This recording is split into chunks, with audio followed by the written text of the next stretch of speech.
Hello there. Now, today's game it's sequel. So yesterday we had Age of Empires 2. We saw some of the mechanics for the Fog of War, and we barely touched the main mechanics of the game. So today we're going to be playing Age of Empires 3. Age of Empires 3, it's the sequel, of course, of Age of Empires 2.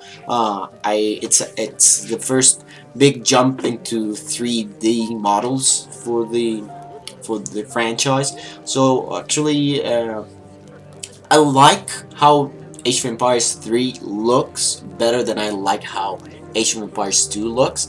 But let's see how it plays. I'm in the middle of a mission because I didn't want to just start with the how to play thing and so forth. So hopefully this will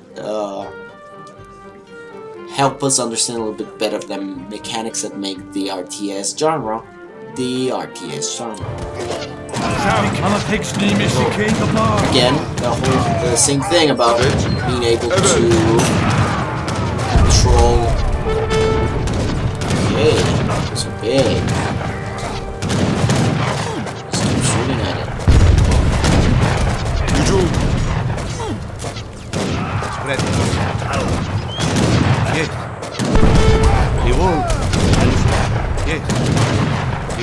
Why are they so obsessed with Lord Elaine? They're not smart.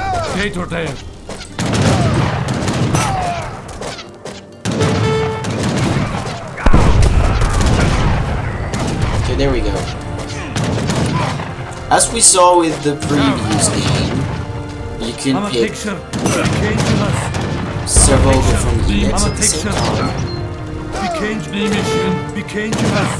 Good work. The Ottomans are protecting weapons and supplies. See, stuff in like the that caves makes to it the very east. interesting. We must push them out of there. When you hit stuff in the terrain, and it actually breaks them. So right now we have a new objective. Destroy the Ottoman weapon cache. So I guess I'm supposed to be using my town. So you see, this is one of the things that we didn't see on the last game, the last video that we played. One of the things that makes the RTS interesting. Sir, this base is not equipped to fight an army of the fact Janissaries. that you can actually We use need to build an artillery foundry and train hoop throwers. the They know how to different deal with Janus. buildings to create units. So, and they have like their different abilities. So right now we have a healer there. Yes. And we got our town center where we can create our settlers, which are the people that are actually cutting wood and gathering food, so we can start training our soldiers. So right now, it seems like we are lacking on footmen, so we're going to build some Rodilleros. Let's build 10. And then let's add some archers. This is our resources. One of the main things that you need to take into account when you're building or you're creating an RTS, or at least when you're taking it into account, is how to balance the resources. Because you don't want a game to be very, or at least the levels of the bases to be very, to have a lot of resources, because that means that the player is going to just stay there and not move around the map. But then you also want them to be able to build their team around the idea of expanding their base. So, for example, the settlers, they can actually build new stuff. Let's say I want to this the barracks. So let's say I want them to build something else. So I want them to build an artillery foundry, which means that he's going to be building an artillery foundry, which is going to get me more units available. But in order to do that, I need to get them Some of the treasures in this area are guarded. We will have to fight the guards to get the treasure. So... What's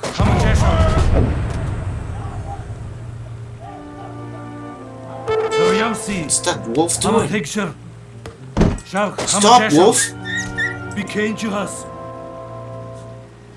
So we got to the treasure. Good See, there are a work. lot of small little objectives in order to try to get me to mission. explore the We map. can't just- Because that's what's going to The get me mission. moving. Because if I don't, I'm just going to want to stay in my base, just building as many units as possible, and then in the end, I'm going to just try to get out of there. One of the things that I find interesting is how they changed the way I could control how my squad was set up. Remember the last game I could set them, and now it's self-control. So right now they made the decision whether, for example, heavy units are behind, and then the very light units are here. So you see, those guys are there with the gold, so I can actually send my guys over here, so I can actually get one of my settlers. Come on, Tell him, Yes, okay, I can you tell want this to guy know so.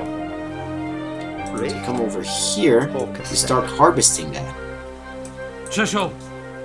Yeah, I hear it's not that. Not something I'm really big fan of. Oh!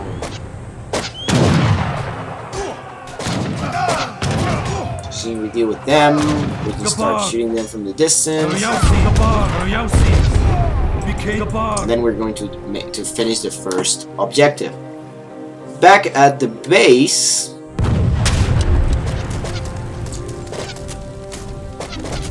There's a lot of people destroying that. Release those blizzards.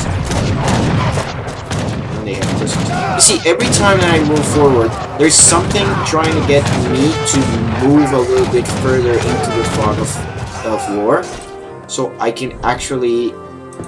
I see that you're trying to... Let's get me some of this, guys. That did not go as we had expected.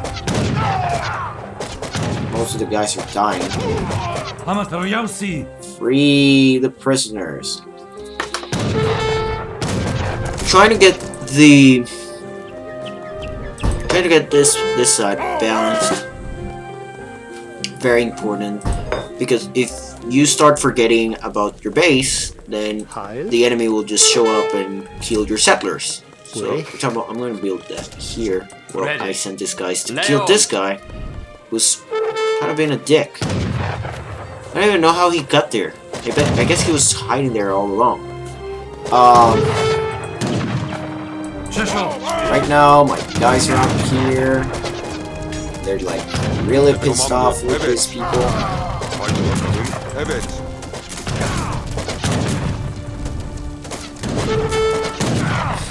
If you've ever watched StarCraft 2 professional game, you'll know that one of the most important things that you need to have into account when playing StarCraft is that you need to have visibility.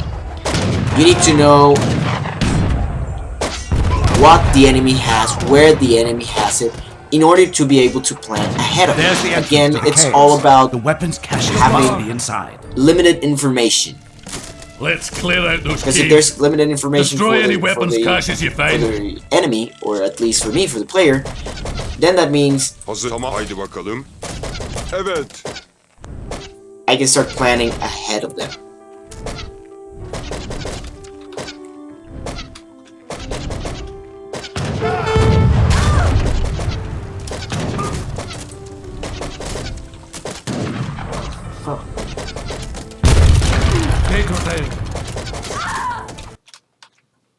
Okay, sorry. Wish I could just capture the settlers and get them to be my friends. Now our lane is just killing everyone. He's just bloodthirsty.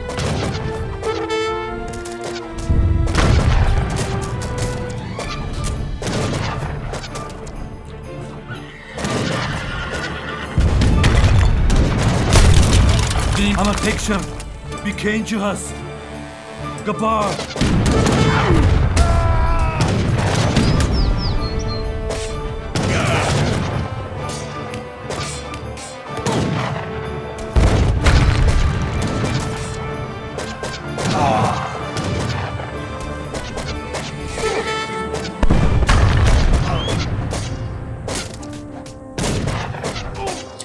my main issue with this game is that I have no idea whether it's Şah, really a thing or it's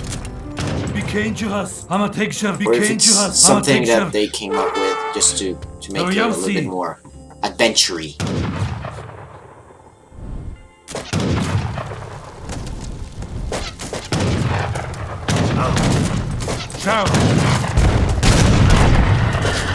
Destroy that thing! At least narrative, I don't even know if the thing that's happening here is real or not. I knew that the one from Age of Empires 2 is real, it's stuff that actually happened. So, makes me wonder why they make the choice of not taking a realistic approach to this one. As you can see, it's all about visibility. If I can see where my enemies are, I can actually shoot them ahead. Let's try not to lose the bombard. And Morgan's dead. Commandment. Emrin. Hücum.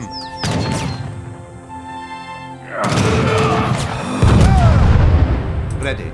Cecil.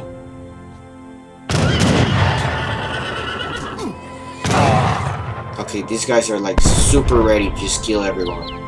Hazır. İleri marş.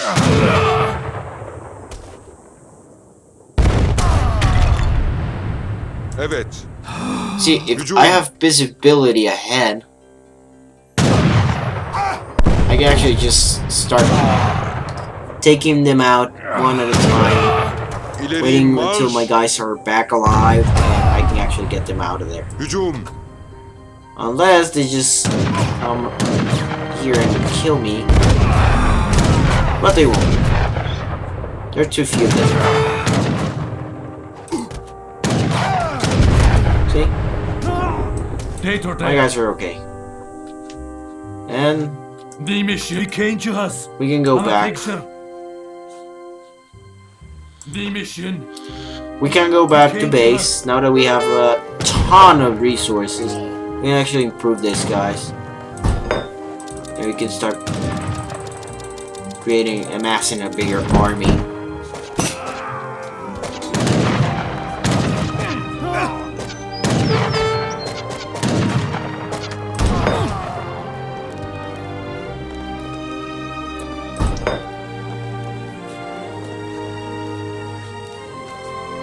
I could actually, if this runs out, I can actually get them to build a mill. Commandment. I mean, I don't really need Yes. more food, so I'm gonna send Force this that. guy to build some more. Ready. You know, it's veteran crossbowman. So you can actually start playing around with. Okay, so what are the enemy's strengths? So if you know the enemy's strengths, then you start. For example, if I know that the enemy has really strong front lines, I start strengthening my front lines in order to be able to counter that.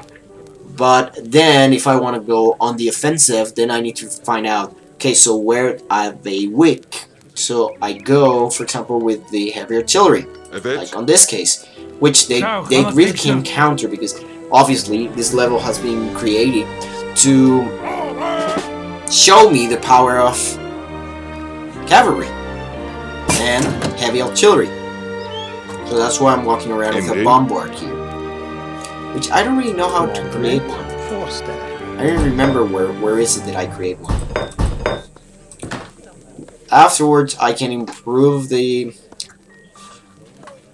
city, the town center, and then you can start. You can upgrade everything here. You can upgrade your units. You can upgrade your heroes. You can upgrade your buildings. You can upgrade your weapons. You can upgrade. So you have a lot of variables that you need to take into account when you're facing the enemy straight on. And even though the numbers, what you need to find out is how the numbers play through with it. Because, for example, damage isn't always linear. Yes. So you know that that this guy has a damage amount and that he's going to hurt the other guys in some sort of way. But you have no control over whether it's going to be always the same amount of damage. So what you need to be sure is that the possibility it's higher on your end. See? Visibility. The mission. As long as I don't have visibility, it's not safe for me. Ryausi. There's an army here. Gotta take care of them. Shark So Hamajesha. the guys just help us.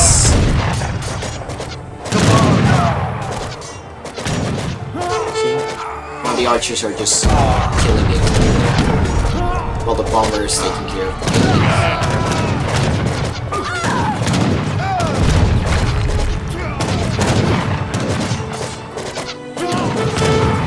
Shark Hamajesha. Ryausi. Gabar. Shark Hamajesha. Ryausi.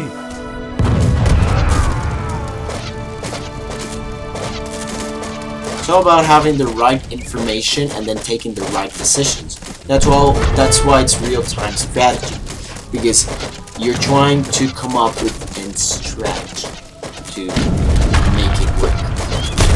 I like Age of Empires 3.